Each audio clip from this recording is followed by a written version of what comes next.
Hello दर्शकबिन सबैजनालाई नमस्कार। आज हामी फ्रेन्च फ्राई बनाउन गइरहेका छौँ। फ्रेन्च फ्राई बनाउनुभन्दा पहिला आलु राम्रोसँग धुनुपर्ने हुन्छ, त्यसपछि आलुलाई छिल्नुपर्ने हुन्छ राम्रोसँगले।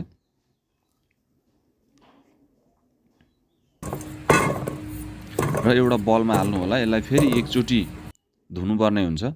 धोइसकेको आलुलाई फेरि तपाईको फिङ्गर कटिङमा यसलाई चप गर्नुपर्ने हुन्छ। वेस्टेज धेरै नफाल्नु होला। यहाँ चाहिँ सिकाइरहेको भएकाले गर्दाखेरि वेस्टेज अलि बेसी नै गएको देखिन्छ।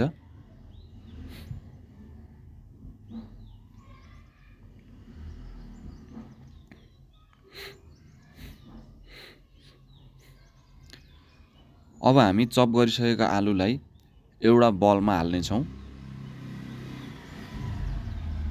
बलमा अलिकति पानी पनि हालेर राख्नु होला, किनकि पछि सजिलो हुन्छ।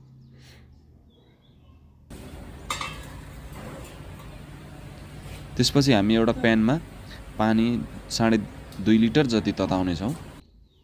केही समय पानी तातिसकेपछि यसमा सानो सानो बबल्सहरू आउनेछ र एकछिनपछि यो भक उम्लिन थाल्छ। उम्लिसकेपछि मात्र हामीले आलु हाल्नुपर्ने हुन्छ।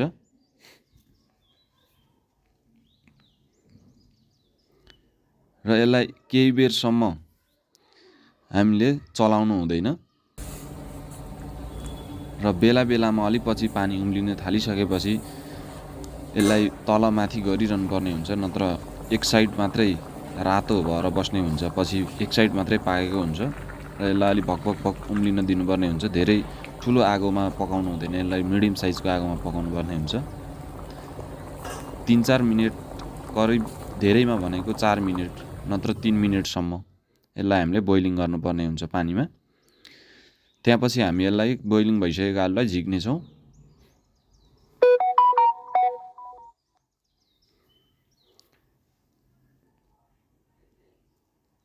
यसलाई हामीले झिकिसकेपछि हामीले एउटा बलमा यसलाई राख्नेछौँ।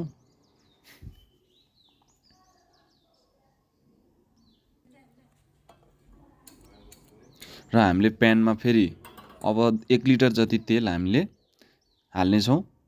फ्रेन्च फ्राईको लागि हामीले धेरै फ्रेन्च फ्राई बनाएको छैन अहिले, ठिक्क थोरै भिडियोको लागि 1 केजी जति मात्रै बनाएको छ। र यसमा सानो बबल्सहरू आउन थाल्छ तेलमा पनि। त्यसपछि यसलाई मिडियम साइजको हिटमा हामी यसलाई फ्रेन्च फ्राईलाई, बोइलिङ गरेको फ्रेन्च फ्राईलाई हाल्नेछौँ।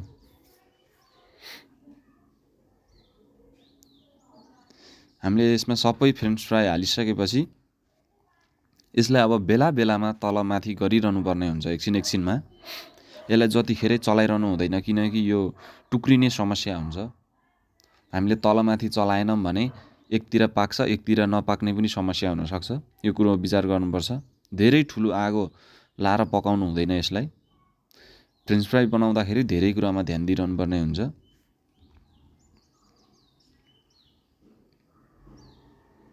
अब यसले कलर छोड्न थालिसकेको छ। यो पाक्ने बेलामा हल्का रातो रातो टाइपको हुन्छ, अनि हामीलाई बल्ल अब चाहिँ फ्रेन्च फ्राई भयो भन्ने थाहा हुन्छ। अहिलेको जस्तो यतिको रातो हुन्छ। यो लास्टमा हामीले यसलाई तलमाथि गरिरहनु पर्ने हुन्छ, नभाजिने गरी, किनकि सबतिर एकै नासको कलर बसोस् भनेर।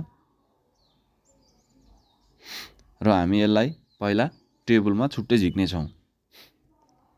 त्यसपछि हामी यसलाई एउटा बलमा हाल्नेछौँ। बलमा हालिसकेपछि हामीले माथिबाट हामीले साल्ट र ब्ल्याक पेपर हाल्नेछौँ। यो स्वादको लागि हो। र अब हामीले यो दिनका लागि रेडी टु सर्भ भइसकेको छ, दिनका लागि एकदम योग्य भइसकेको छ कस्टमरलाई। र यसलाई हामीले केचपसँग सर्भ गर्न सक्छौँ। धन्यवाद।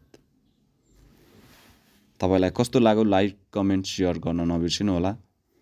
धन्यवाद।